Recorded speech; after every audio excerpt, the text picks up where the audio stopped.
Votre go est sur YouTube. On va faire plusieurs parties pour cette vidéo. Du coup, ma palle sera divisée en 3. Les lectures communes que j'ai prévu de faire, les numériques et les livres papier. On va commencer tout de suite par les lectures communes.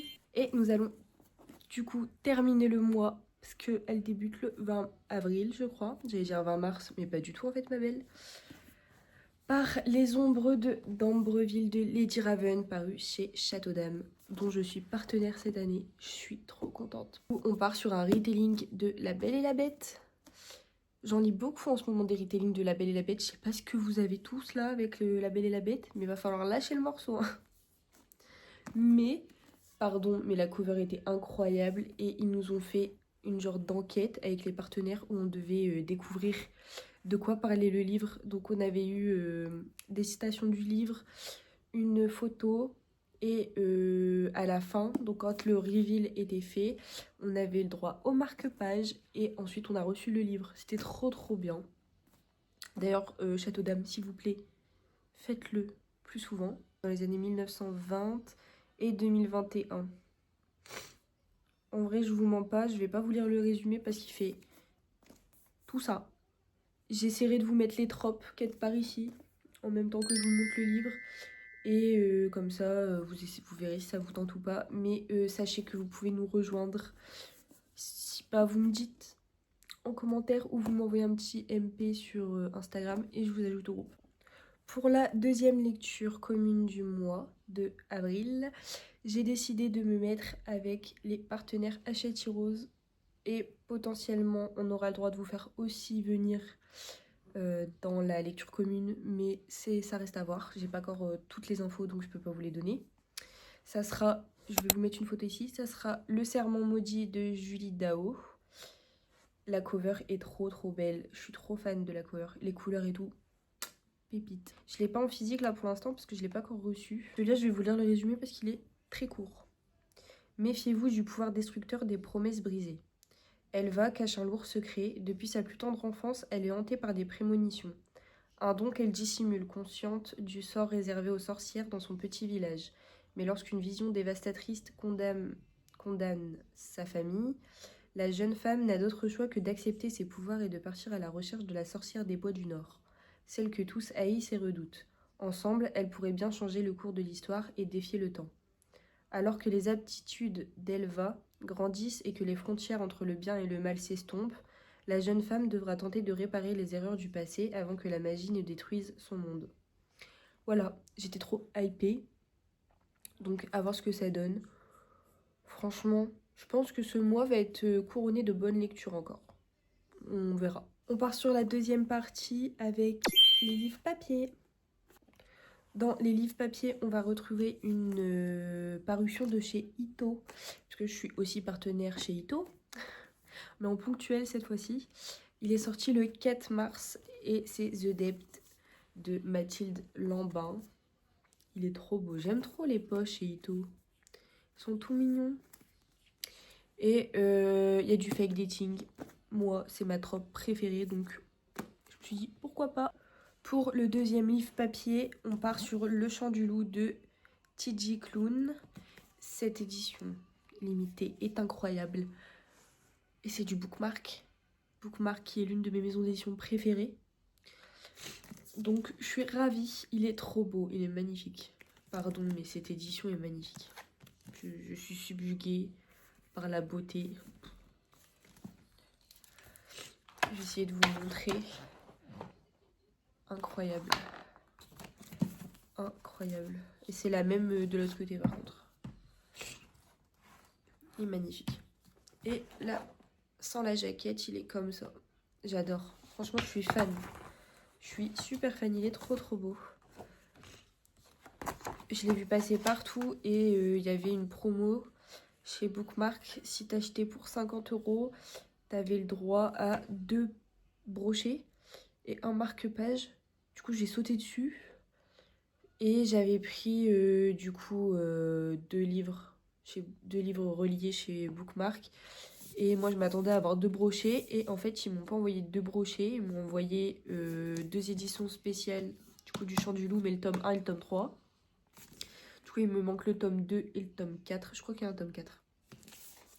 Et cette magnifique édition spéciale juste là. Enfin, c'est pas une édition spéciale, c'est un intégral. Et j'étais trop refaite. J'étais en mode mais BD d'où.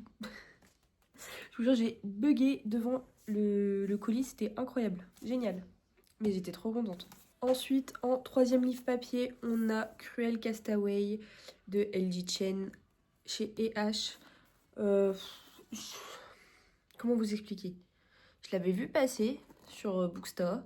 Je l'avais mis en favori dans ma collection Wishlist. Je l'ai oublié.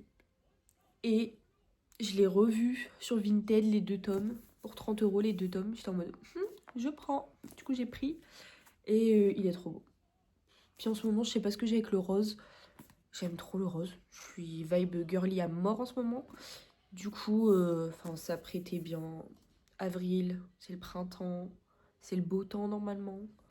Je suis désolée, mais ça prêtait trop bien. Il est beau en plus. Il est trop mignon. Du coup, on va suivre Aria, qui est une publicitaire en pleine ascension, dont le père bien-aimé est l'un des principaux clients. Lorsque ce dernier est poursuivi en justice par un ancien employé, elle entreprend de prouver qu'il n'est pas le monstre qu'on l'accuse d'être. Elle a un plan d'attaque précis, calibré et ne laissera rien ni personne se mettre en travers de son chemin. Seulement, elle ne s'attendait pas à l'adversaire qui s'oppose à elle. Christian Miller est avocat, charmant, ambitieux et diablement beau. Surtout, il est déterminé à détruire le nom de son père, et pourtant Aria retrouve au fond de son regard le premier garçon qu'elle a aimé, embrassé et qui lui a été arraché. Est-il vraiment perdu à tout jamais ? Et surtout, ont-ils la moindre chance d'abattre les barrières, les secrets et les rancœurs qui lui opposent ? Entre le devoir et l'amour, que choisir ? Ça m'a hypé. Voilà, je trouve qu'il n'y a pas beaucoup de romance entre un avocat et tout, alors je suis vraiment perdue dans mes lectures, mais vraiment je trouve qu'on n'en voit pas passer souvent en fait. Du coup, voilà, il est beau en plus, je le trouve trop beau. Le tome 2 aussi, il est beau, attendez, je vais vous le chercher. Le tome 2, il est magnifique aussi. J'aime trop, je sais pas pourquoi. Je sais pas, j'aime bien, j'aime bien. Ça fait un peu une vibe américaine. Comparé, enfin, j'adore nos covers françaises, mais il faut avouer que comparé aux anglais, on a tout à envier quoi. Moi, je suis toujours subjuguée par les covers anglaises. En troisième lecture papier, au mois de janvier ou février, non, au mois de février, j'avais reçu Miroir, Miroir de Serena Valentino. Elle a fait plusieurs Twisted Tale et plusieurs... Bah ouais, dans Les Vilains, je crois qu'elle en a fait plusieurs. Et j'aime trop sa plume, j'aime trop cette personne. Et Hachette ont sorti les nouveaux poches. Je les trouve beaux, hein. Je les trouve très beaux pour des poches. Par contre, il est tout petit, tout rikiki, tout minuscule. Normalement, celui-là, j'arrive à le lire ce mois-ci, hein. Et du coup, c'est l'histoire de la méchante reine. J'avais déjà lu, alors de base, il y a un ordre. J'essaierai de vous mettre l'ordre quelque part ici. Mais normalement, il y a un ordre aux vilains. J'ai lu aucun vilain à part celui sur Captain Crochet. J'avais bien aimé, donc j'ai bon espoir que sur la méchante reine de Blanche-Neige, j'aime aussi. On verra peut-être. J'aimerais bien, peut-être pas, on sait pas. Ensuite, en prochaine lecture papier, je suis déjà en train de le lire, parce qu'on est déjà au mois d'avril, my bad. En retard la meuf, en retard votre go.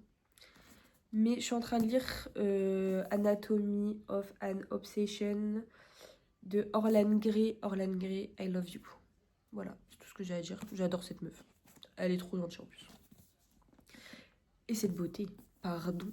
Un thriller domestique, X Dark Romance. Que demande le peuple? Que demande le peuple? Et je suis en train... C'est vrai que j'aurais pu le mettre dans les lectures communes. C'est vrai. Mais parce que je suis en train de le lire en lecture commune avec ma copine Marine. Je vous mettrai un de ses réseaux sociaux ici. J'aime bien. Je suis arrivée à la page... Attendez. Je suis arrivée à la page 133. Pour l'instant, j'aime bien. Donc, on verra si ça continue ou pas.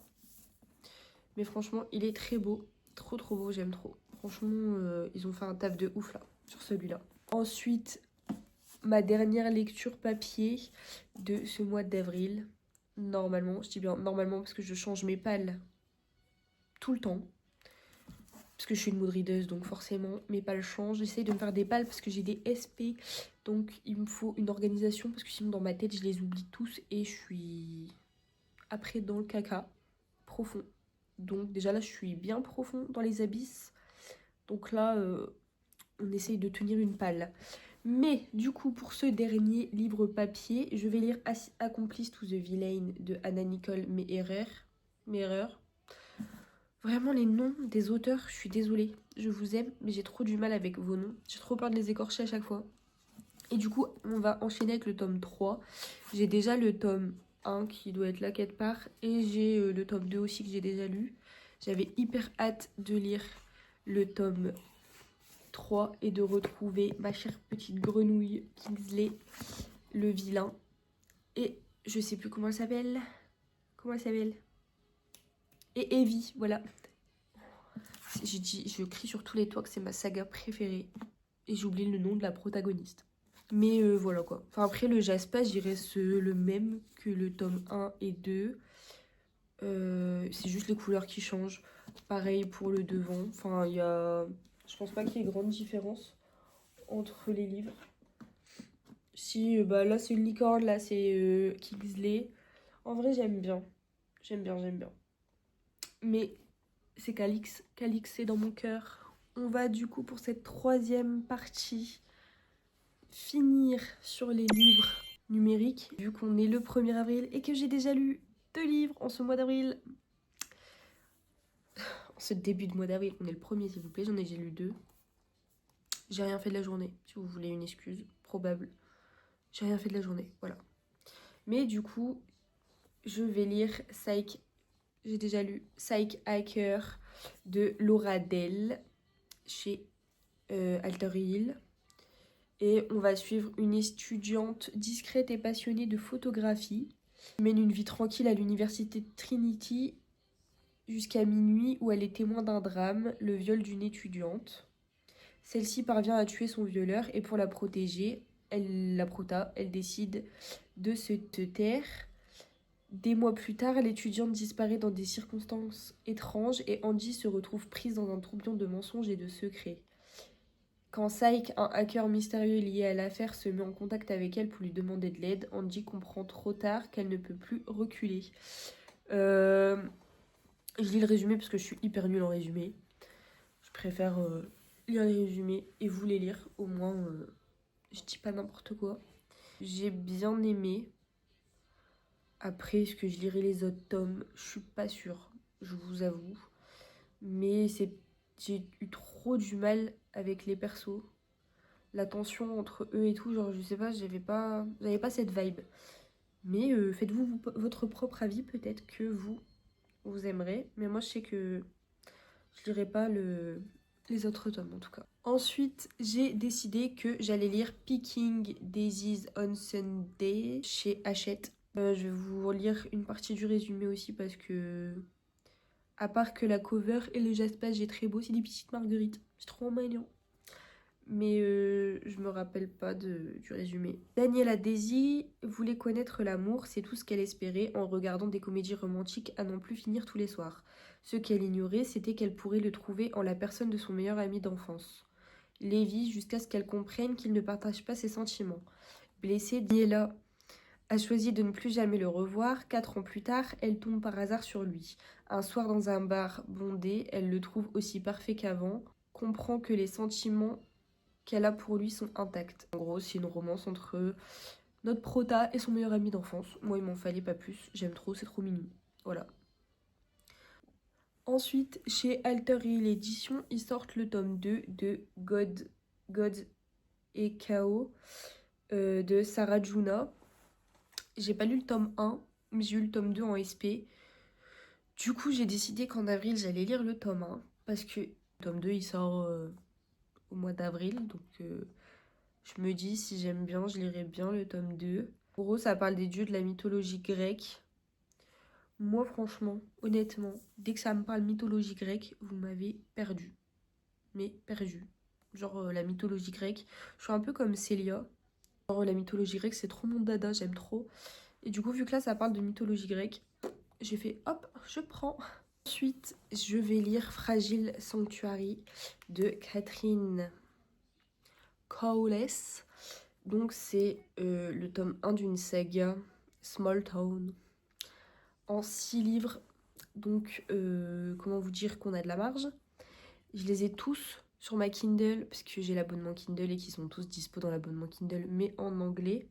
Mais j'ai vu que les éditions Verso l'avaient sorti en français du coup. Ouais, il est sorti le 6 mars en français. L'édition est hyper belle. Donc c'est l'occasion de le lire. À voir si j'arrive à le lire ce mois-ci ou pas. Ensuite, on enchaîne avec Darkness Shine de Emmeline Larrière. C'est un tome 1. Je crois que c'est une duologie, si je dis pas de bêtises. Mais en tout cas, il sort le 23 avril chez Alter Hill Éditions. Pareil, je vais vous lire le résumé. Mais j'ai trouvé la cover trop belle. Et quand j'avais lu le résumé, il m'avait hypé de ouf. Donc je l'ai pris. Moi, très contente parce qu'il est très beau. Enfin, moi, j'aime trop les couleurs. Franchement, mélangez-moi du rose, violet avec du vert et je surkiffe. Voilà. Je vais vous lire le résumé. Donc, c'est une romance paranormale, je crois en plus. Livy Clark veut prendre un nouveau départ loin du peu de famille qui lui reste. Elle déniche sur internet un appartement dans une petite ville tranquille, Laramie. Sur place, elle se rend compte qu'elle est victime d'une arnaque. Elle se retrouve à la rue. Au moment où elle perd tout espoir, elle tombe sur Elias, un loup-garou. Qui semble irrésistiblement attiré par elle et bien décidé à l'aider. Il l'invite à vivre à Silica, un village de métamorphes. Cela pourrait en effrayer plus d'une, mais pas Livy, surtout qu'Elias a un charme indéniable. Pardon, mais oui, loup-garou. Je prends dans ma poche aussi ce... Et le résumé, quoi. Loup-garou. Loup-garou. Jacob. Ensuite, mettez-moi au bûcher si vous voulez, mais je n'ai toujours pas lu la saga Wind City. Donc j'ai décidé que j'allais lire le tome 1. Voilà, je vais pas vous faire de résumé parce que tout le monde connaît cette saga. Il y a intérêt que ça soit bien parce que vous me baratinez les oreilles tout le temps sur TikTok avec cette saga. Donc il y a intérêt que ça soit bien. On enchaîne avec Galway Boy de Lynn Gagliano. La cover était trop belle. Moi, je suis une meuf, je marche au cover. Si ta cover est mignonne, je prends. Si pour moi ta cover est laide, je prends pas. Élise claque la porte de sa vie parisienne morose pour s'offrir une renaissance fulgurante en Irlande. Sur fond de paysages somptueux et de secrets de famille, elle y rencontre Joshua, un homme ténébreux et magnétique, un enemies to lover, romantique et émouvant à souhait. Pourquoi ils sont enemies to lovers, on sait pas. Mais j'ai hâte de savoir. Et avec ce que je viens de vous expliquer juste avant sur les covers, est-ce que j'ai besoin de me justifier du pourquoi du comment je veux lire Sucre et sorcellerie de Shannon Ritchie? Je pense que non. Trop mignonne cette cover. Genre, incroyable, c'est un bonbon. La personne qui ose critiquer cette cover, vraiment, posez-vous des questions. Je ne ferai pas confiance à quelqu'un qui me dit que cette cover est hyper laide. Elle est incroyable. Je vais vous lire le résumé aussi, enfin une partie, parce que le résumé fait 600 pages. C'est vrai, il fait vraiment 600 pages. Seigneur, pourquoi on fait des résumés aussi longs? Alors, bienvenue chez Lempicka, une confiseuse magique qui tient la pâtisserie la plus explosive du royaume. Ses éclairs ressemblent à des tempêtes, sa boutique ressemble à un champ de bataille et son grimoire refuse obstinément de s'ouvrir. Elle a beau être censée savoir comment utiliser le sucre magique qui renferme les pommes d'or, celui-ci aide les sorciers à régénérer leur pouvoir et leur évite de mourir, elle n'y arrive pas. Devenir une pâtissière magique n'est pas aussi simple qu'elle le pensait. Au niveau des tropes, des thèmes et tout, il y a marqué quoi? Parce que je vais pas vous lire un résumé de 600 pages. Ouais, c'est une cosy romantasy quoi. Il n'y a pas marqué les tropes, mais ça avait l'air pas mal. Et dans tous les cas, la cover est belle, donc je lis, voilà. Ensuite, il sort le 23 avril, mais du coup, vu que c'est un SP, je l'ai avant. Échec et mat de Nina Lina. C'est une romance suspense. En ce moment, j'arrête pas d'en lire, j'aime bien. Donc voilà, puis la cover est belle. Ensuite, on part sur un livre qui est sorti il y a 6 jours, le 26 mars. C'est une romantasy et c'est Solus Léo de Antea Vicky, paru chez les éditions Alter Hill toujours. Je vais vous lire le résumé. Être invulnérable ne protège ni du chagrin ni du désir. Déchue de son trône et contrainte à un mariage politique qu'elle n'a pas choisi, Léonella cache ses blessures derrière l'ironie et les rires. Son seul héritage royal, c'est ce don qui fait d'elle un être exceptionnel. Rien ne peut la blesser, aucune lame ne peut l'atteindre. Elle est invulnérable, mais dans son monde, est-ce un don ou une malédiction? La réponse se trouve peut-être dans cet opéra mythique, le Solus Léo, que tout le monde cherche en vain. J'ai trouvé que c'était hyper original. Enfin, peut-être qu'il n'y a que moi, mais il n'y a pas beaucoup de romans où ça se passe dans un théâtre ou dans un opéra. Ensuite, on aura Willow Lake de Alicia Garnier parce que je n'arrête pas de voir passer des chroniques Booksta sur ce livre et qu'il est magnifique et que j'avais en plus de ça lu Humber Falls et que j'avais adoré la plume de l'autrice, etc. Donc on va continuer sur cette lancée. En plus il est rose, mon mood de ce mois-ci. Désolée, j'ai dû changer d'éclairage parce que mon panneau LED s'est éteint, il n'y avait plus de batterie. Donc s'il y a un petit changement de lumière, c'est normal. Mais du coup, on va partir sur une dystopie. Donc c'est Le Dernier Oracle de Enora Curten et c'est une auto-édition. On m'a aussi proposé de chroniquer Tu t'amuses de Jonathan Chailloux. Et je crois que c'est un thriller. Je suis pas sûre de mes informations par contre. Mais je sais que j'avais beaucoup aimé comment l'auteur m'avait parlé de son livre, donc j'avais dit oui. Je vais vous lire le petit résumé. Quand j'ai rencontré Chloé Holmes pour la première fois, cela n'avait rien du hasard. C'était à Dublin, sur Grafton Street. Elle ne m'attendait pas, mais moi j'étais là exprès. J'étais là pour elle et je savais qu'elle y serait. Cela faisait des mois que je préparais ce moment. Profitant d'une opportunité, je l'ai abordé dans un anglais exécrable qui était ce que j'avais de mieux à offrir. Voilà. Ensuite, nous avons Cette princesse tue des monstres aux éditions Sabran. Je l'ai déjà lu, étant donné qu'on est le 1er avril et que je l'avais commencé au mois de mars, mais que je l'ai terminé du coup aujourd'hui. J'ai beaucoup aimé, c'est un 4,5 si vous voulez avoir des updates avant tout le monde. C'est un 4,5, ça parle de... En fait, c'est un mélange de tous les contes en même temps. Il y a une romance dedans. Il y a beaucoup de... Il y a tout, il y a des références à tous les contes. Et je me rappelle de La princesse au petit pois. Là, je crois que c'est vraiment centré sur le conte des 12 chasseurs. Je sais pas si ce conte existe réellement, par contre. Mais je sais que l'optique principale du livre, c'est sur les 12 chasseurs. Et au début, dans le prologue, il te raconte l'histoire des 12 chasseurs. J'ai aussi mis un livre qui est sorti il y a 2 mois chez Stardust. J'adore les livres chez Stardust. Et là, c'est une romantaisie. Et c'est Le chant de la tempête de Nesrine Amari. Je vais vous lire le résumé aussi, mais c'est sûr c'est une romantaisie. Par l'autrice des Trônes Trahis, une romance enemies to lovers sur fond de mer déchaînée. Le premier tome d'une duologie captivante. À 19 ans, Kelsey Marlowe rêve d'intégrer la marine royale, l'armée qui protège l'empire d'Oderion contre les dangers de l'océan. Seul son lien de parenté avec un traître pourrait l'en empêcher. Lorsque la cruelle impératrice la charge de retrouver une boussole magique sur une île mystérieuse, Kelsey, je sais pas comment ça se dit, y voit l'occasion de prouver sa loyauté, mais elle a sous sa garde Calder Séphir, dernier prince du peuple de l'eau, mélancolique, séduisant, le sang du sirène qui coule dans ses veines lui confère de puissants pouvoirs. Surtout, il semble savoir des choses sur Kelsey, ce qui pourrait faire remonter à la surface de dangereux secrets, et quand la tempête approche, la frontière se brouille entre le devoir et le désir. Et depuis que j'ai lu le livre de Zila Rosa qui est Le monde est plus encore, voilà, la beauté qui est là, je veux du pirate, je veux de la mer, je veux de la romantaisie autour de tout ça. Donc j'ai foncé dessus, il me donnait trop envie. Pour le dernier livre numérique de ce mois d'avril, je ne pouvais mettre personne d'autre que Elsie Silver avec sa nouvelle saga. Donc là, ça sera Amour féroce qui est sorti chez Roncière.